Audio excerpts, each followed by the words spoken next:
In this video, I'm going to show you my process on how I achieve a vintage vocal sound from the 50s and 60s era. But before we get started, my name is Ed, you're watching Stokes Sounds, and if you like this video, please make sure that you hit the like button, subscribe, and leave a comment. And if you want to support the channel, head over to our website, stokessounds.com. Now, let's dive in. I've got a track here, and it's by an artist called Finn Pearson, and it's a song called I Can Do. Now, he's a country artist, and he asked me, he said, I want the mix to kind of have this 50s, 60s vintage vibe sound to it. Now, of course, these days, everything is about recording everything in clean. And back in the day, in that era, it was more about having that kind of tape saturation, having kind of a lot of color to the vocal. And so I achieved this in the box, and I'm going to show you how I did it. So if we just take a listen to the track itself, so you can hear what we're working with. And I fall backwards again.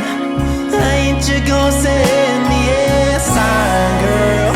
'Cause I need one. Well, come on, just fall into me.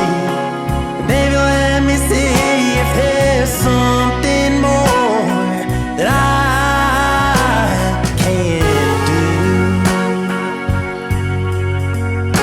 do. So you can hear the vibe straight away. It's that old school kind of country, but you know, he's recorded it in the last 6 months, so it's going to have a modern touch to it just due to the equipment. And so it was my job in this situation to kind of use plugins and techniques to make things sound like they're a little bit more saturated and, you know, basically in a way less quality, but still in good quality, if that makes sense. Now let's listen to the lead vocal in solo so you can hear what I've done with the plugins that I've used. And I fall backwards again. Ain't you gonna send me a sign, girl? 'Cause I need one. Well, come on, just fall into me. And baby, let me see if there's something more that I can do. So let's actually dive into the plugins to actually see what I've done. Now, first things first, I've got my standard vocal chain kind of go-to setup on. It's just EQ, compression, de-esser, and all of that good stuff. But I've already done that in previous videos, so I won't go through that in detail in here. So the first plugin I've got is the UAD Studer A800 tape. And, you know, this is a very popular kind of tape back in the day. And I'm using this just to give the vocal a little bit of grit and a little bit of vibe. So let's just take a listen with this plugin on and with it off, and you'll hear what it's doing. And I fall backwards again. Ain't you gonna send me a sign, girl? 'Cause I need one. Well, come on, just fall into me. And baby, let me see if there's something more that I can do. So it's subtle, but it's just adding a little bit of colour to the vocal and just giving it a little bit of oomph and kind of putting it in a position where it has that kind of warmth, yet a bit grainy sounding to the vocal. And that's kind of what I wanted to achieve, this kind of vocal, vintage vocal sound. Then the next plugin, I've got the Waves Manny Marroquin Distortion, and I'm just using the drive a little bit on this plugin. And again, I'm just doing lots of different kind of plugins in small moves to build up a vocal sound. So again, this is just adding a little bit more color, a little bit more grit to the vocal. So if we listen with it on and then with it off, you'll hear what it's doing. And I fall backwards again. Ain't you gonna send me a sign, girl? 'Cause I need one. Well, come on, just fall into me. And baby, let me see if there's something more that I can do. So you can hear there, it's really adding that grit, and it's doing a little bit more than the tape plugin was doing, but it's just adding to the tape just to, you know, give it that bit more of a fatter vocal sound. And so it doesn't sound weak. It sounds kind of really upfront, and it's really helping that in the mix. So that's why I use that. And then I've just got some standard EQ on, just dipping out some low end and some resonant frequencies that were causing problems due to the distortion. So, you know, if we take a look at what the plugin's doing. And I fall backwards again. Sign, well, come on. just really sharp frequencies that were just poking out to me. And you can see here, you know, I've taken out quite a bit of low end, just kind of moving it in dynamic EQ, just because when I was adding the distortion, it was causing a lot of rumble. And so I wanted to control that. And that's why I've got that going there.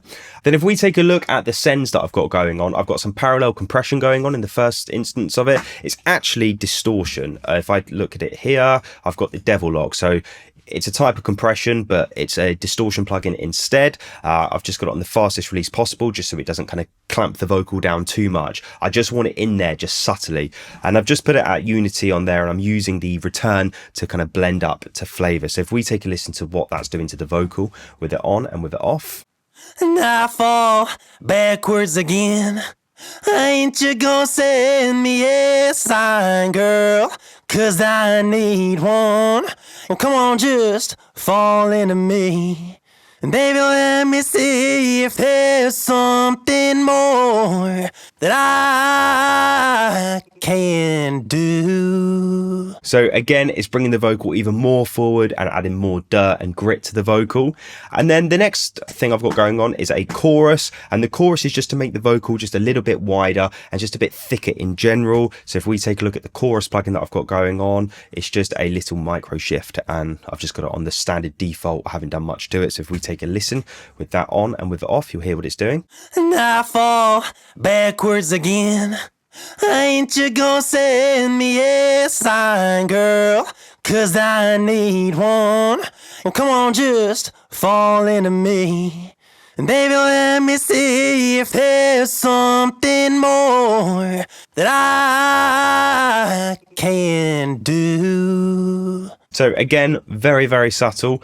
And then the next send I've got going on is a room reverb by the looks of it. If we take a look at what I'm doing there, the room reverb is a 7th Heaven, room 1, large tile. I just went with the presets. I would have just flicked through them, picked which one I liked, the flavor of the song that worked best, and then gone with it. And I've just done some filtering their EQ, just take out some low and some high end, just so it doesn't get too muddy. So if we take a listen with that reverb on and off, you'll see what it's doing. And I fall backwards again. Ain't you gonna send me a sign, girl? 'Cause I need one. And come on, just fall into me. And baby, let me see if there's something more that I can do. Great reverb. I love this reverb plugin. It just sounds great. And as I say, I would have literally just experimented. You know, there's no right or wrong way. I would have just picked one that I felt that, you know, felt good on that day that I was mixing it. Then the next thing I've got going on is a slap. Now the slap is the very Elvis, the 50s, 60s style thing to do on vocals. So if we take a look at the slap that I've got going on, I'm using the Waves J37 tape, and I've just got it on the preset here, the vocal slap preset. So if we just take a look at what this is doing. And I fall backwards again. Ain't you gonna send me a sign, girl? 'Cause I need one. And come on, just fall into me. And baby, let me see if there's something more that I can do. So you can hear there, that is adding a lot to the vocal sound, that slap. And as I say, it was quite popular back in the day to add a lot of slap vocals and for it, you know, to be really kind of high up in the mix. Nowadays, a lot of pop stuff, you know, we have slap delays going on, but we tend to kind of filter them out and put them kind of very low, where back in those days, it was a very much, you know, bring it forward. So it's all about kind of listening to that kind of era of music and kind of picking out elements. What were they doing in that day to make it sound like it was from back then? So that's kind of what I did with this track. Now, one last thing I've got going on is I've got it inactive just because I had automation going on, is I've got an 1/8 note delay going on certain areas. It looks like just on the chorus. So if we have a look at what that 1/8 note delay is, it looks like I'm using Echo Boy Jr. on memory. Yeah, one of my favorite presets for a 1/8 note delay. So it looks like I put it on the triplet setting as well, just to go with the rhythm and the feel for this song in particular. But it, you know, play with this, whatever works for your song. But let's just take a listen to what I'm doing. I can see here I've added some more saturation again on the delay, and let's see what it's doing. Fall backwards again. Ain't you gonna send me a sign, girl? 'Cause I need one. Well, come on, just fall into me. And baby, let me see if there's something more that I can do. So you can hear there it's filling out the spaces in between the words, and again it's a feel thing. It's just kind of how can I take up some space. Now sometimes it's nice to leave the space, but with a full band and with the drums and with the snare hits, I just felt like I wanted a little bit more rhythm in the vocal, and I just went down with the 8th note triplet delay and it worked. And again I added more saturation to it, so it kind of made the vocal even more dirtier. So if we now take a listen with everything in the mix together, this is what we got. I fall backwards again. Ain't you gonna send me a sign, girl? 'Cause I need one. Well, come on, just fall into me. Baby, let me see if there's something more that I can do. And that's it. That's how I achieved a vintage vocal sound. I really hope you guys enjoyed this video. Please don't forget to hit the like button, subscribe, and leave a comment. I will get back to you in the comment section if you've got any questions about how I achieved it. But you know, there you are. That's it. It's just all about experimenting, listening to music in that era and finding what elements that they did to achieve that sound and try and implement it into your own mixes. Thanks again for watching. I'll see you all again soon.